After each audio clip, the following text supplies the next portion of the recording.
Doug Pederson was on Sirius XM NFL radio, and he wanted to go ahead and talk about how drafting Jalen Hurts wasn't meant to undermine Carson Wentz. Really? Really? Yeah. Fly Eagles flying on the team. Touchdown. Time to get Jalen this ring. You don't really want to start a thing. This a bird game nation, baby. It's a Philly thing. Hater, and you looking like you type trash. I'm just here calling on Philly the podcast. And we can call a man dog or watch Miles score off the handoff. Rest of the division, your man soft. Jackson like Sean, hunting like Randolph. Season here, early time to do them in. Your boy Philly Fresco. Thanks for tuning in. What's going on, you guys? It's your boy Brandon here. I wanted to go ahead and talk about this Doug Pederson on Sirius XM radio, and I know you guys are tired of hearing about Carson Wentz and Doug Pederson. I mean, it's felt like they've been gone for years. Like when you talk about Doug Pederson and Carson Wentz, I feel like you're talking about the Andy Reid era. But honestly, I mean, obviously, it has only been about a couple months since they've been off this team.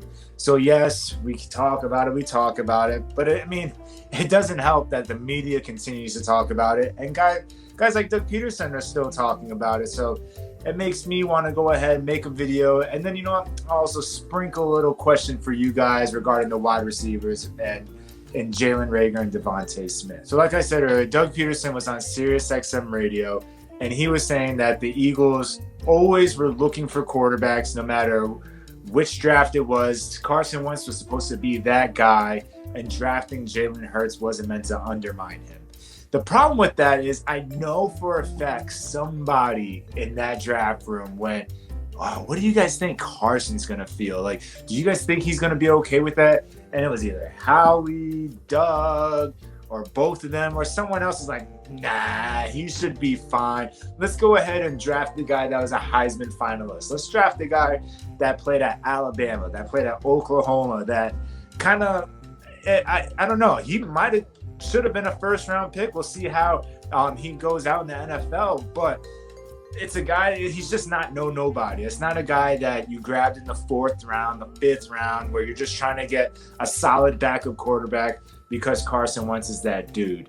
And then on top of that, you draft him, the controversy, but then you guys gave in to the fans, essentially. That's what it felt like. It felt like because you drafted him, you have to give in to the commentators, the fans, the guys at ESPN, the guys at NFL Network to get Jalen Hurts into the game. Because you took him in the 2nd round, it was like, oh, now we need to get him into the game, where if he was just supposed to be a backup quarterback, then that's what he should have been. He shouldn't have come in on trick plays. He shouldn't have been forced onto the field. You maybe should have just rode out with Carson Wentz and whatever, but having Carson split out wide and blocking and all that, I mean, I'm sure that you wanted to cause some trickery and everything like that, but you could have put Greg Ward back there. The guy played quarterback, and he easily could have been the same thing. So putting Jalen Hurts in and drafting him in the 2nd round and everything that kind of went on, maybe it wasn't meant to undermine Carson Wentz,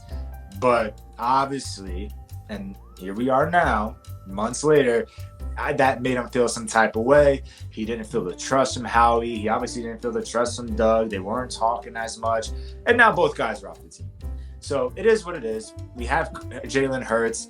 I know we've talked about Jalen a lot. I feel like there's a lot of pressure on him coming up this season. I'm sure everyone else feels that kind of way. And maybe the pressure's good. Maybe he drives off this pressure. Maybe him going from Alabama, having the whole Tua situation, then going to Oklahoma, and then finally making it to the NFL. Maybe that's all going to work out, and he's Philly strong. I mean, you have to be Philly strong in order to go through that much adversity. And then Carson Wentz wasn't that dude. He wanted out. We sent him packing. It is what it is. But now we have Jalen Hurts. And like I said, I wanted to sprinkle in a little bit about Devontae Smith and Jalen Reagor, because the only way that Jalen Hurts is going to be successful is if his wide receivers are successful and if they help him out. And those are his number 1, like his 1 and 2 target right there. So it's just easy to bring him into the conversation. And so for you guys to put in the comments, I would like to know what you guys think or who do you think has the most pressure this season? Do you think it's Jalen Reagor, or do you think it's Devontae Smith? And to be honest, I'm going to go ahead and say I think Jalen Reagor has a lot more pressure on him because he was that first-round pick last year. Devontae Smith, he won the Heisman. Everyone knew he was going to be a first-round pick. He was expected to be a first-round pick. Everyone would have been okay with him in the top 10. And the fact that we got him at, at 10 or 11, one of the two. The fact that we got him that late in the draft in the first round was a miracle, to say the least. The fact that Jalen Waddle went above him. So the fact that we got him and his accomplishments already, I think if he has a semi-good season, we could say he needs to adjust to the NFL. He just needs to get up to speed. He'll be fine.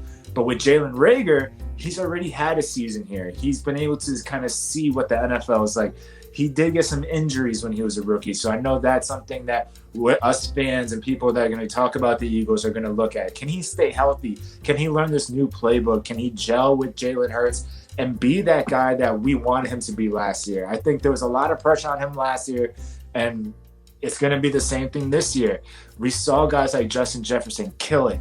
We saw, it felt like the whole J.J. Arcega-Whiteside and DK Metcalf. It felt like that all over again, where we drafted him too high, and we saw the guy that goes right after him be better than the guy that we got. So I know Jalen Reagor has a lot of pressure on him. He doesn't even need to be the number one. This could be the Nelson Aguilar effect. He was good as like a number 2, 3 option, but when he became that number one, he wasn't that great. Now you can see he's bouncing around teams. Whereas Jalen Reagor, last year, he was meant to be that number one. Unfairly so. Unfortunately, our wide receiver room wasn't the best, so he had to go ahead and be that number one. But now he can be that number 2 if Devontae Smith is able to get himself into the NFL and be ready to go as soon as week 1 comes. Otherwise, I feel like Jalen Reagor needs to step up and do his part and be a first-round pick and kind of have first-round pick type of impact. And hopefully he does. So like I said, in the comments, let me know who you guys think has more pressure, Devontae Smith or Jalen Reagor. And what are you guys' thoughts on Doug Pederson's comments? Do you guys really believe Doug Pederson, or do you believe that he's just saving face and that, he wants to coach again, so he's not going to go ahead and just throw his GM under the bus, because no one's going to want to hire a guy that's just going to go ahead, leave the team, and just throw everyone under the bus. So, it is what it is. If this is the kind of content you guys like, make sure you guys like and subscribe, and make sure to keep up on the news and bring it to you guys and see what you guys think. Until next time. Peace. Eagles fans everywhere, this is for you. Fly was flying on the team. Touchdown. Time to get Jalen this ring. You don't really want to start a thing. This a bird game nation, baby. It's a Philly thing. Hater, and you looking like you type trash. I'm just here calling on Philly the podcast. And we can call a man dog or watch Miles score off the handoff. Rest of the division, your man saw Jackson like Sean, hunting like Randolph. Season here, early time to do them in. Your boy Philly Fresco, thanks for tuning in.